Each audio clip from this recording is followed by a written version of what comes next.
الرحمن الرحيم. إن الحمد لله نحمده ونستعينه ونستغفره ونعوذ بالله من شرور أنفسنا ومن سيئات أعمالنا. من يهده الله فلا مضل له ومن يضلل فلا هادي له. وأشهد أن لا إله إلا الله وحده لا شريك له، وأشهد أن محمدًا عبده ورسوله صلى الله عليه وآله وسلم. يا أيها الذين آمنوا اتقوا الله حق تقاته ولا تموتن إلا وأنتم مسلمون. يا أيها الناس اتقوا ربكم الذي خلقكم من نفس واحدة وخلق منها زوجها وبث منهما رجالا كثيرا ونساء، واتقوا الله الذي تساءلون به والأرحام إن الله كان عليكم رقيبا. يا أيها الذين آمنوا اتقوا الله وقولوا قولا سديدا يصلح لكم أعمالكم ويغفر لكم ذنوبكم، ومن يطع الله ورسوله فقد فاز فوزا عظيما. وبعد، فإن أصدق الحديث كتاب الله تعالى، وخير الهدى هدى محمد صلى الله عليه وآله وسلم، وشر الأمور محدثاتها، وكل محدثة بدعة، وكل بدعة ضلالة، وكل ضلالة في النار. وبعد، فهذه هي الحصة الثانية من حصص التعليق على كتاب أسرار الصلاة للإمام ابن القيم رحمه الله تبارك وتعالى. وقد مر معنا في مقدمة الحصة الماضية أن هذا الكتاب ليس مؤلفا مستقلا، وإنما هو مستل من كتاب آخر للإمام ابن القيم رحمة الله تبارك وتعالى عليه. ونظرا لأهميته وما حواه من الفوائد والدرر التي يحتاج إليها المسلم، ارتأينا أن نقرأه ونعلق عليه بما ييسره الله سبحانه وتعالى. هذا الكتاب مستل من كتاب الكلام على مسألة السماع لابن القيم عليه رحمة الله تبارك وتعالى. وقفنا عند قول المصنف عليه رحمة الله: فدعا الله عباده المؤمنين الموحدين إلى هذه الصلوات الخمس رحمة منه بهم، وهيأ لهم فيها أنواع العبادة لينال العبد من كل قول وفعل وحركة وسكون حظه من عطاياه. مر أن الله تبارك وتعالى لما أمر الإنسان باجتناب الشهوات المختلفة أكرمه باللقاء به 5 مرات في اليوم، وهذا هو سياق هذا الكلام. وهيأ الله سبحانه وتعالى لعباده أنواع العبادة لينال العبد من كل قول وفعل وحركة وسكون حظه من عطاء الله، أي من العطاء الرباني المتعلق بكل جارحة من الجوارح وعضو من أعضاء الإنسان. قال: وكان سر الصلاة ولبها إقبال القلب فيها على الله، وحضوره بكليته بين يديه، فإذا لم يقبل عليه واشتغل بغيره ولها بحديث نفسه كان بمنزلة وافد وفد إلى باب الملك معتذرا من خطاياه وزلله، مستمطرا سحائب جوده وكرمه ورحمته، مستطعما له ما يقيت قلبه ليقوى به على القيام في خدمته. فلما وصل إلى باب الملك ولم يبق إلا مناجاته له التفت عن الملك وزاغ عنه يمينا وشمالا. تشبيه عجيب وعظيم من ابن القيم رحمه الله لمن يأتي إلى الصلاة بقلب غافل عن الله. فإن الإسلام أو إن الشريعة الإسلامية قد حرمت ونهت عن الالتفات في الصلاة، وقد جاء في الحديث أن النبي صلى الله عليه وسلم نهى عن التفات كالتفات الثعلب، وهو أن يعني يصرف الإنسان بصره عن موضع قبلته وعن موضع الذي شرع له النظر إليه في الصلاة. العلماء يقولون إن التفات القلب أشد من التفات البصر، فالقلب أعظم من البصر، والشريعة ذمت الالتفات بالبصر والالتفات بالوجه، والالتفات بالقلب شر والعياذ بالله. ابن القيم صور هذا الذي يلتفت بقلبه وينشغل بأمور غير الصلاة وغير ذكر الله وغير التعلق بالله في صلاته، شبهه كان بأنه بمنزلة وافد وفد إلى باب الملك معتذرا من خطاياه وزلله مستمطرا سحائب جوده وكرمه. فالإنسان إذا جاء إلى الملك، سواء الملك الملوك سبحانه وتعالى، ومن باب التمثيل ولله المثل الأعلى، إذا جاء الإنسان إلى ملك من ملوك الدنيا فإنه يأتي لقضاء مآرب وتحصيل غايات وفوائد. إذا جاء إلى الملك فإنه ملك من ملوك الدنيا فإنه يقبل عليه بكليته ويحضر قلبه ليخاطبه بلسانه وبكيانه وبوجدانه.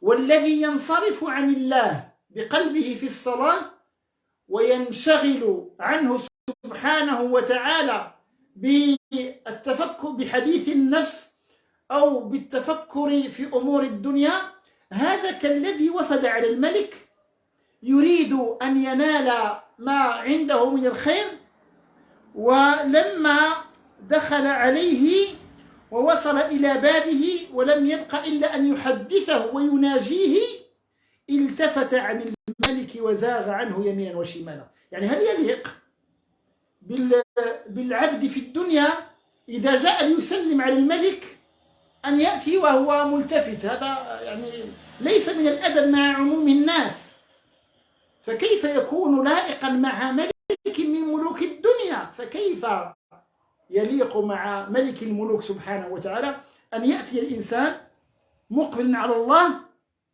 ثم يكبر وهو بقلبه منشغل، يعني انشغالا عظيما قد يكون انشغالا كليا عن الله، فهذا ليس من الأدب. قال التفت عن الملك وزاغ عنه يمينا وشمالا، أوله ظهره واشتغل عنه بأمقت شيء إلى الملك، فإن أمقت شيء إلى الله عز وجل هو الشيطان والدنيا، والانشغال بهما في أثناء الصلاة من أعظم يعني سوء الأدب مع الله سبحانه وتعالى.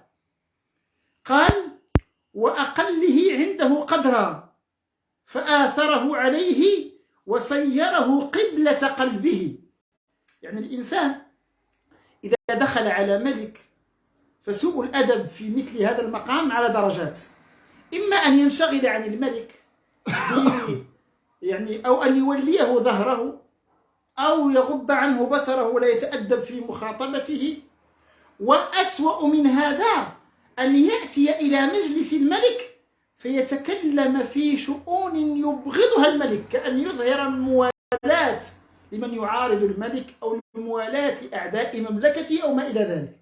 فالذي ينشغل بالشيطان وبالنفس وبالدنيا في أثناء صلاته هذا مقيم على سوء أدب عظيم مع الله، لأنه انشغل عن الله بأمقت شيء إليه وأقله عنده قدرا عليه فآثره عليه وصيره قبلة قلبه. انظر إلى هذا التعبير، فإنه كما شرع لنا أن نتوجه جهة القبلة جهة الكعبة عند الصلاة، فكذلك القلب له قبلة وهي إرادة وجه الله سبحانه وتعالى. قبلة الوجه وقبلة البدن هي الكعبة، وقبلة القلب هي رب البيت سبحانه وتعالى. وصيره قبلة قلبه ومحل توجهه وموضع سره. يعني بل قد من سوء الأدب أن تأتي إلى الملك وتشغل وتكلف يعني خدمك برعاية أمور الملك، كأنك تتكبر والعياذ بالله عن خدمته بالمباشر. فإن الإنسان إذا دخل على ملك فإنه يقول أنا خادمك المطيع، وليس من الأدب بحضرة الملك أن تكلف غلامك ليخدم الملك، ليس من الأدب. وإنما الأدب مع ملك من ملوك الدنيا أن تسعى في عرض خدمتك على الملك بنفسك. لماذا جاء ابن القيم بهذا الكلام؟ قال وبعث غلمانه وخدمه ليقفوا في خدمة طاعة الملك عوضا عنه. لأنك أنت ربنا حين قال أو شرع أن يقول حي على الصلاة، وشرع لك أن تكبر كما سيأتي معنا، وشرع لك الصلاة، أرادك أن تأتي بكليتك، لا أن ترسل يدك ترفعها وتقبض، وترسل جسدك يركع وجسدك ليسجد، والسبابة لتسبح مثلا، وكل شيء تقوم به خدمك وأعضاؤك وجوارحك، وأنت صاحب الشأن غافل ساهٍ لاهٍ عن الله. فهذا من سوء الأدب مع الله سبحانه وتعالى. وبعث غلمانه وخدمه ليقفوا في خدم طاعة الملك عوضا عنه، ويعتذر عنه وينوب عنه في الخدمة، والملك يشاهد ذلك ويرى حاله مع هذا. فكرم الملك وجوده وسعة بره وإحسانه تأبى أن يصرف عنه تلك الخدم والأتباع فيصيبه من رحمته وإحسانه، لكن فرق بين قسمة الغنائم على أهل السهمان من الغانمين وبين الرضخ أو الرضخ هو القليل يعني من العطاء لمن لا سهم له، ولكل درجات مما عملوا وليوفيهم أعمالهم وهم لا يظلمون. الله عز وجل حين تلتفت عنه بقلبك وترسل أعضاءك وجوارحك زعمت لطاعة الله، فترسل اليدين للرفع مع التكبير، وترسل القدمين إلى المسجد، وترسل مثلا الكفين والسبابة للقيام بما ينبغي القيام به من شأن الصلاة، لكنك أنت غافل. الله عز وجل قادر على أن يقطع هذه الأعضاء ويعاقبك، فكأنه سبحانه وتعالى يقول لك لا حاجة لي بهذه الأعضاء مع قلبك الغافل الساهل بالله. لكن ربك كريم سبحانه وتعالى، وهو قد يحرمك من الأجر بقدر غفلتك وبقدر يعني انصرافك عنه سبحانه وتعالى. قال والله سبحانه وتعالى خلق هذا النوع الإنساني لنفسه واختصه له، وخلق كل شيء له ومن أجله كما في الأثر الإلهي. فالله عز وجل خلق الإنسان له لله، وما خلقت الجن والإنس إلا ليعبدون، وخلق هذه الجوارح وهذه الكائنات كلها للإنسان. فلا ينبغي أن ينصرف الإنسان عما خلق لأجله وهو عبادة الله بما خلقه الله عز وجل لتيسير أمور حياته. فإن المال كما أخبر الله في الحديث القدسي إنا أنزلنا المال لإقام الصلاة وإيتاء الزكاة. فالمال سخره الله عز وجل ليخدم الغاية العظمى وهي تحقيق العبودية لله. مع الأسف انصرفنا بالمال عن عبادة الله، عما خلقنا له هو المال سخره الله لخدمتنا لنكون نحن طوع أمر الله وطوع تحقيق العبودية لله سبحانه وتعالى، فانصرفنا بما خلقه الله لنا عما خلقنا له اللي هو تحقيق العبودية له. قال كما في الأثر الإلهي ابن آدم خلقتك لنفسي وخلقت كل شيء لك، فبحقي عليك لا تشتغل بما خلقته لك عما خلقتك له. وفي أثر آخر ابن آدم خلقتك لنفسي فلا تلعب، وتكلفت برزقك فلا تتعب ابن آدم، وتكفلت برزقك فلا تتعب ابن آدم، اطلبني تجدني، فإن وجدتني وجدت كل شيء، وإن فتك فاتك كل شيء، وأنا أحب إليك من كل شيء.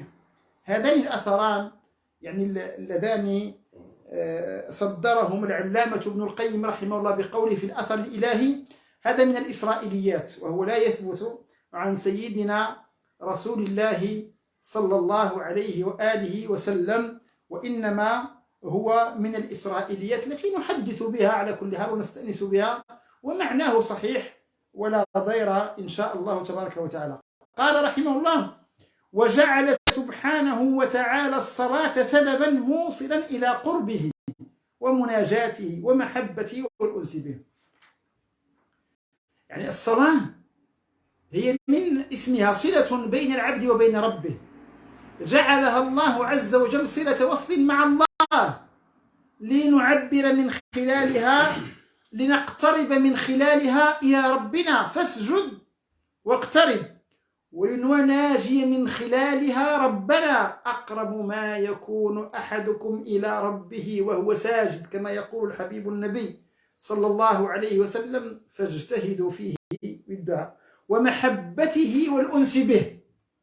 هذه كلها من منازل العبودية لله سبحانه وتعالى، محبة الله ومناجاته والقرب منه والأنس به.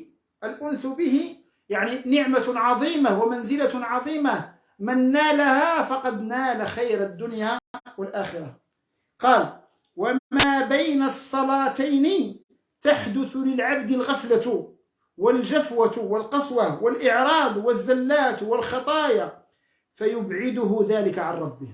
الإنسان كما أشرت في الحصة الماضية خلقه الله عز وجل ينزعه نازعا الخير والشر، له نفس مطمئنة تدعوه إلى الخير، ونفس لوامة، وله نفس أمارة بالسوء والشيطان والشهوات، كلها تؤزه وتبعده عن الله. والله عز وجل قد خلق للإنسان، أو جعل الله عز وجل قد جعل لقاء راتبا بينه وبين عبده، ليتزود الإنسان وليطهر قلبه ويجدد الصلة بربه سبحانه وتعالى بين كل صلاة وصلاة. ولو تأخر عن واحدة لأصابه من الوحشة ومن الجفاء بقدر بعده عن هذه الصلاة. قال: وما بين الصلاتين تحدث للعبد الغفلة والجفوة والقسوة والإعراض والزلات والخطايا، فيبعده ذلك عن ربه وينحيه عن قربه، فيصير بذلك كأنه أجنبيا عن عبوديته، ليس من جملة العبيد، وربما ألقى بيده إلى أسر العدو له فأسره وقيده وحبسه في سجن نفسه وهواه. الإنسان يعني لما يبتعد عن الله بين الصلاتين حسب معاصيه وحسب غفلته، بل قد يأسره الشيطان في وسط هذا البعد المضطر له عن الله سبحانه وتعالى. إذا بالغ الإنسان في الغفلة قد يقع عياذا بالله أسيرا للنفس الأمارة بالسوء وللشيطان، فيأسرانه ويقيدانه في الأغلال ويحبسانه في سجن النفس والهوى. قال: فحظه ضيق الصدر ومعالجة الهموم والغموم والأحزان والحسرات، ولا يدري السبب في ذلك. سبحان الله، الإنسان إذا تأخر عن بيت الله وتأخر عن الصلاة وتأخر عن ذكر الله وغفل عن مناجاة الله، فإنه يشعر بضيق في الصدر وهموم تتسلط على كيانه، وغموم وأحزان وحسرات تحيط به، ولا يدري المسكين ما هو من أين السبب. قال: فاقتضت رحمة ربه الرحيم الودود أن جعل له من عبوديته عبودية جامعة مختلفة الأجزاء والحالات بحسب اختلاف الأحداث التي كانت من العبد وبحسب شدة حاجته إلى نصيبه من كل خير من أجزاء تلك العبودية. ثم يشرع الإمام ابن القيم رحمه الله في الحديث عما يتعلق بأسرار الوضوء، فيقول: فبالوضوء يتطهر من الأوساخ ويقدم على ربه متطهرا، والوضوء له ظاهر وباطن، فظاهره طهارة البدن وأعضاء العبادة، وباطنه وسره طهارة القلب من أوساخ الذنوب والمعاصي وأدرانه بالتوبة.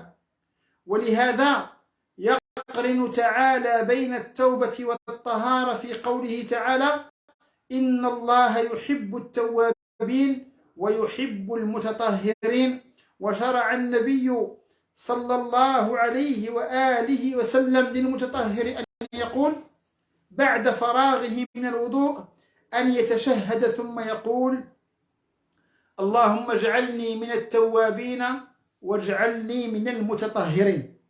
يعني الوضوء هذه النعمة العظيمة شرعه الله سبحانه وتعالى للعبد ليقبل على الله عز وجل في حال كمال من طهارة الظاهر وطهارة الباطن. فإن الوضوء ظاهره غسل اليدين وغسل الوجه والمضمضة ومسح الرأس وغسل أعضاء الوضوء، يعني اليدين المرفقين وغسل القدمين.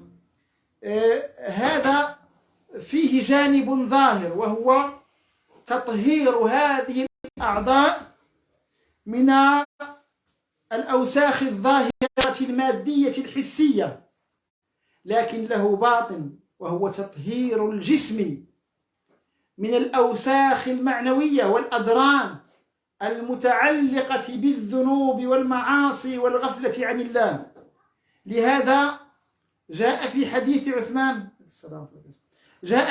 عثمان رضي الله تبارك وتعالى عنه يرفعه إلى النبي صلى الله عليه وسلم كما في صحيح مسلم أنه صلى الله عليه وسلم قال: من توضأ فأحسن الوضوء خرجت خطاياه من جسده حتى تخرج من تحت أظفاره. الإنسان إذا توضأ لا ينبغي أن يقف عند حدود المادية في الوضوء، وهو غسل وطهارة وتنظف ونقاء، لكن ينبغي أن يستحضر أن غسل أعضاء الوضوء هو يعني محو بإذن الله للذنوب والخطايا التي اقترفها الإنسان بهذه الأعضاء. فإن من كرامة الله سبحانه وتعالى أن الوضوء يستوعب كافة يعني أعضاء التكليف. فإن الإنسان يزيل النجاسة عن فرجه، طبعا هذا ليس داخل في الوضوء إنما هو داخل في إزالة النجاسات، ثم يغسل يديه فيرجو أن يكفر الله ويمحو الخطايا التي ارتكبها بيديه، ثم يمضمض فيرجو أن يكفر الله الذنوب التي اقترفها فمه ولسانه، ثم يستنشق ويستنثر كذلك، ثم يغسل وجهه فيرجو أن يعني تنزل الذنوب التي اقترفها بوجهه وببصره وما إلى ذلك، ثم في مسح الأذنين كذلك، ثم في غسله المرفقين كذلك، ثم في غسله للقدمين كذلك. كل ذلك يستحضر الإنسان أنه تحط الخطايا مع قطر الوضوء. وفي حديث عثمان كذلك في صحيح مسلم أيضا: من توضأ هكذا غفر له ما تقدم من ذنبه، غفر له ما تقدم من ذنبه. لهذا شرع الله كما جاء في بعض الروايات أن يقول يعني عندما ينتهي من وضوئه: أشهد أن لا إله إلا الله وأن محمدا عبده ورسوله، ثم يقول في آخر اللهم اجعلني من التوابين واجعلني من المتطهرين، على قول من صحح هذا الحديث. ففي الوضوء هو أنت تأتي إلى الصلاة فتتطهر لتتطهر الطهارة الحسية من الأوساخ والنجاسة، والطهارة المعنوية من الذنوب والمعاصي والآثام والخطايا. قال فكمل له مراتب العبودية والطهارة باطنا وظاهرا، فإنه بالشهادة يتطهر من الشرك، وبالتوبة يتطهر من الذنوب، وبالماء يتطهر من الأوساخ الظاهرة. فشرع له أكمل مراتب الطهارة قبل الدخول على الله عز وجل والوقوف بين يديه، فلما طهر ظاهرا وباطنا أذن له بالدخول عليه بالقيام بين يديه. فالطهارة حقيقتها تهيئ الله عز وجل للعبد ليكون في مقام مقابلة ملك الملوك سبحانه وتعالى، يتنظف ويتطهر، ويعني يحط عنه الله عز وجل ما شاء من الذنوب والخطايا، ثم يتبرأ من الشرك فيقول فيتشهد الشهادتان، ثم يدعو الله إذا ما بقي الذنوب اللهم اجعلني من التوابين واجعلني من المتطهرين، فيقبل على الله كأنه طاهر مطهر حسا ومعنى، طهارة باطنية وطهارة باطنة وطهارة ظاهرة. فلما طهر ظاهرا وباطنا أذن له بالدخول عليه بالقيام بين يديه، وبذلك يخلص من الإباق، فإنه يكون العبد بين الصلاتين يكون كالعبد الآبق الفار من الله. فإذا جاء وتطهر وتنظف ودعا بهذا الدعاء وذكر أذكار الصلاة فإنه يعني يخلص من الإباق ويعود إلى الله عز وجل يعني منطرحا بين يديه خاضعا له سبحانه وتعالى. قال وبمجيئه إلى داره ومحل عبوديته يصير من جملة خدمه، ولهذا كان المجيء إلى المسجد من تمام عبودية الصلاة. يعني الصلاة في البيت وجماعة قد على كل حال مقبولة إن شاء الله عز وجل صحيحة، لكن إذا من تمام عبودية الصلاة المجيء يعني إلى المسجد. قال من تمام عبودية الصلاة الواجبة عند قوم والمستحبة عند آخرين، يشير الإمام إلى الخلاف في وجوب صلاة الجماعة. فمن كمال الصلاة الواجب أو من كمالها المستحب عند العلماء حسب خلافهم المجيء إلى بيت الله، لأن الذي يعني يأتي إلى بيت الله لدرجة في الإقبال على الله ليست لمن يصلي في بيته. قال والعبد في حال غفلته كالآبق من ربه.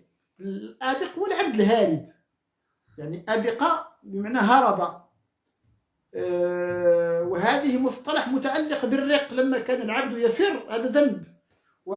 والإمام ابن القيم شبه المؤمن بأنه قال والعبد في حال غفلته كالآبق من ربه قد عطل جوارحه وقلبه عن الخدمة التي خلق لها، فإذا جاء إليه فقد رجع من إباقه، فإذا وقف بين يديه موقف العبودية والتذلل والانكسار فقد استدعى عطف سيده عليه وإقباله عليه بعد الإعراض عنه. الإنسان لما يأتي فكأنه يقول يا رب تبت مما اقترفته يداي ومما اجترحته جوارحي ومما فرطت في جنبك، وها أنا ذا مقبل بكليتي عليك، فيأتي كله مذعن وكله إذعان وخضوع وانطراح وتذلل للملك سبحانه وتعالى.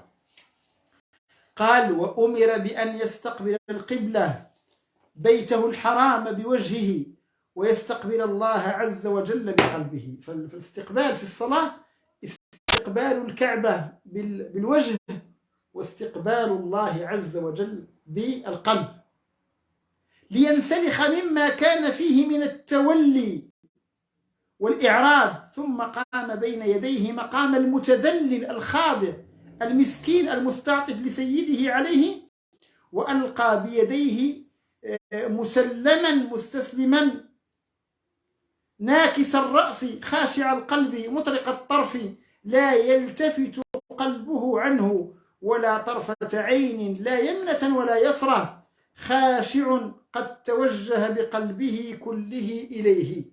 هذا حال المسلم إذا ما أقبل على ربه وجاء إليه، فإنه يأتي وكله متبرئ من كل ما يزيده غفلة عن الله أو يبعده عن طريق الله عز وجل.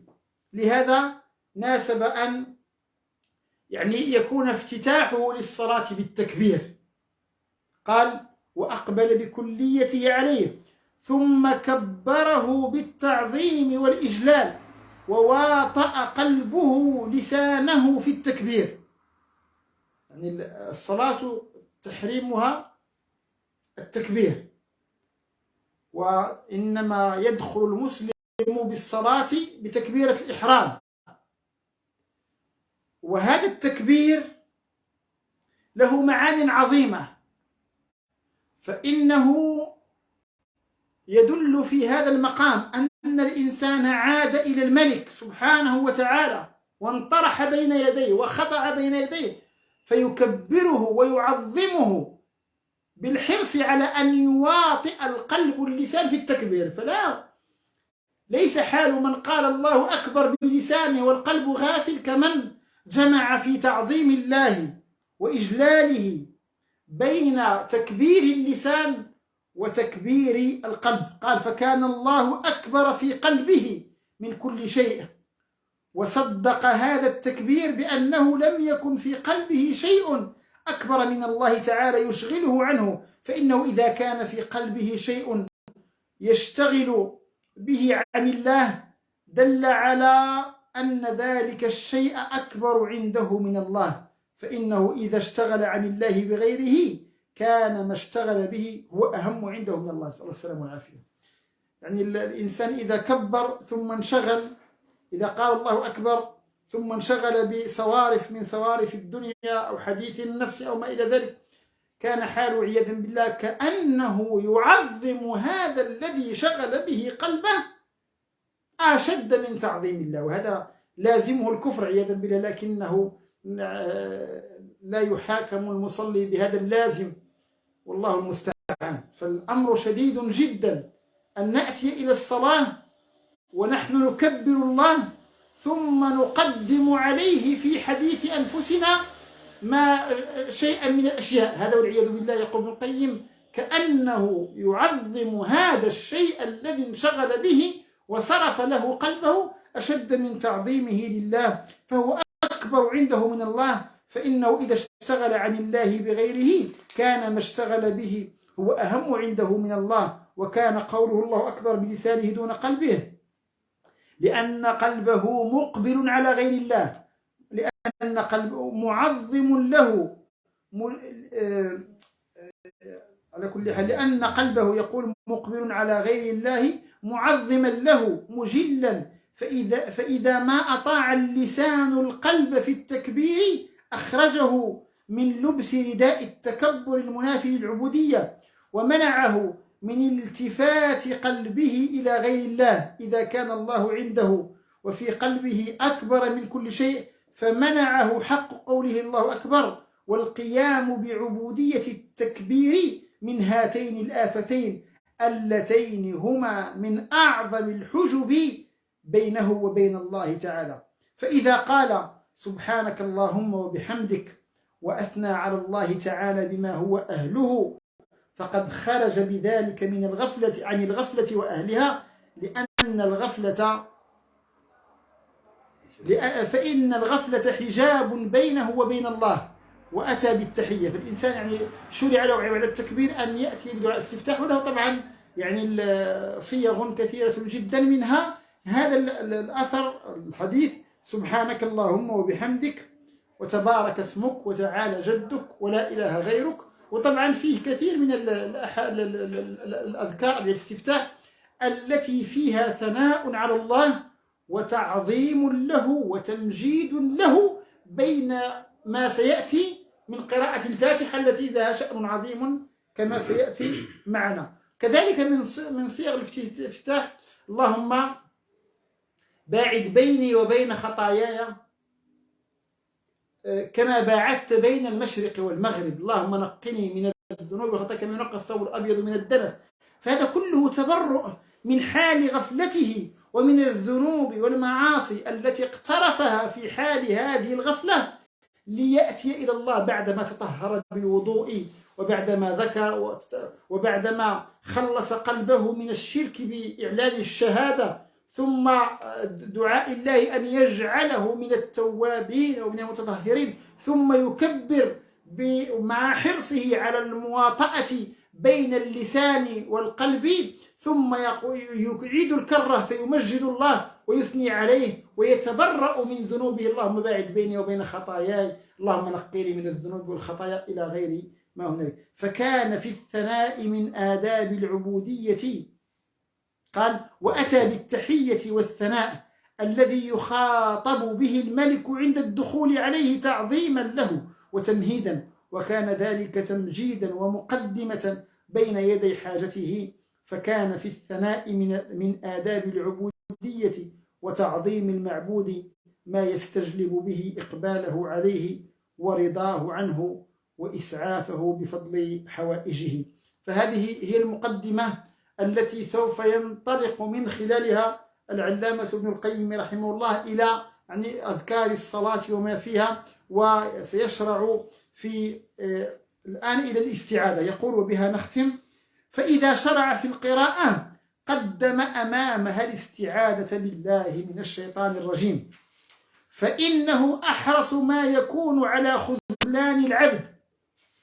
الإنسان لما يأتي إلى الصلاة وقد حاول أن يتطهر ويتنظف ويكفر بعض الذنوب والخطايا، فإن الآن صار عنده ويكبر الله، وهو حريص على أن يكبره بقلبه كما كبره بلسانه. يبقى عنده مشكل، وهو الشيطان الرجيم الذي حريص على أن يصرف الإنسان عن الصلاة ويشغله عن التأمل فيها وتدبر معانيها. يعني شرع الله له أن يستعيذ بالله من الشيطان الرجيم، لأن الشيطان أحرص ما يكون على خذلان العبد في مثل هذا المقام الذي هو أشرف مقامات العبد وأنفعها له في دنياه وآخرته، فهو أحرص شيء على صرفه عنه وانتفاعه دونه بالبدن والقلب. الإنسان أو الشيطان يريد أن يصرف الإنسان عما فيه خير له في صلاته ويشغل القلب، يستحوذ على القلب ويستعيد على الجوارح بقدر ما يستطيع. فشرع الله لك أن تستعين بربه عليه وتستعيذ به منه. قال: فإن عجز عن اقتطاعه وتعطيله عنه بالبدن اقتطع قلبه وعطله وألقى فيه الوساوس ليشغله بذلك عن القيام بحق العبودية بين يدي الرب تبارك وتعالى. فأمر العبد بالاستعاذة بالله منه ليسلم له مقامه بين يدي ربه، وليحيا قلبه ويستنير بما يتدبره ويتفهمه من كلام الله سيده الذي هو سبب حياة قلبه ونعيمه وفلاحه. فالشيطان أحرص شيء على اقتطاع قلبه عن مقصود التلاوة. ولما علم الله سبحانه وتعالى حسد العدو للعبد، يقصد الشيطان الرجيم، وتفرغه له، وعلم عجز العبد عنه، أمره أن يستعيذ به سبحانه ويلتجئ إليه في صرفه عنه، فيكتفي بالاستعاذة من مؤونة محاربته ومقاومته، وكأنه قيل له: لا طاقة لك بهذا العدو، فاستعذ بي أعيذك منه، واستجر بي أجيرك منه، وأكفيكه وأمنعك منه. وقال لي شيخ الإسلام ابن تيمية، هنا يورد فائدة استفادها عليه رحمة الله من شيخ الإسلام، يقول: وقال لي شيخ الإسلام ابن تيمية قدس الله روحه، ونور ضريحه يوما إذا هاش عليك كلب الغنم، بمعنى هجم عليك، إذا هاش عليك كلب الغنم فلا تشتغل بمحاربته ومدافعته، وعليك بالراعي فاستغث به فهو يصرف عنك الكلب ويكفيك. فإذا استعاذ الإنسان بالله من الشيطان الرجيم أبعده عنه، فأفضى القلب إلى معاني القرآن ووقع في رياضه المؤنقة، وشاهد عجائبه التي تبهر العقول، واستخرج من كنوزه وذخائره ما لا عين رأت ولا أذن سمعت ولا خطر على قلب بشر. وكان الحائل بينه وبين ذلك النفس والشيطان، فإن النفس منفعلة للشيطان سامعة منه مطيعة، فإذا بعد عنها وطرد ألم بها الملك وثبتها وذكرها بما فيه سعادتها ونجاتها. فإذا أخذ العبد في قراءة القرآن، طبعا سينطلق رحمه الله في هذا المقام إلى ذكر ما ينبغي أن يكون عليه الحال، حال القراءة وحال قراءة الفاتحة، والحوار بين العبد وربه في سورة الفاتحة. ونقف مع هذا بحول الله وطوله وعونه ومدده في الأسبوع المقبل في مثل هذا التوقيت. وصلى الله على سيدنا محمد وعلى آله وصحبه وسلم تسليما كثيرا. جزاك الله خيرا.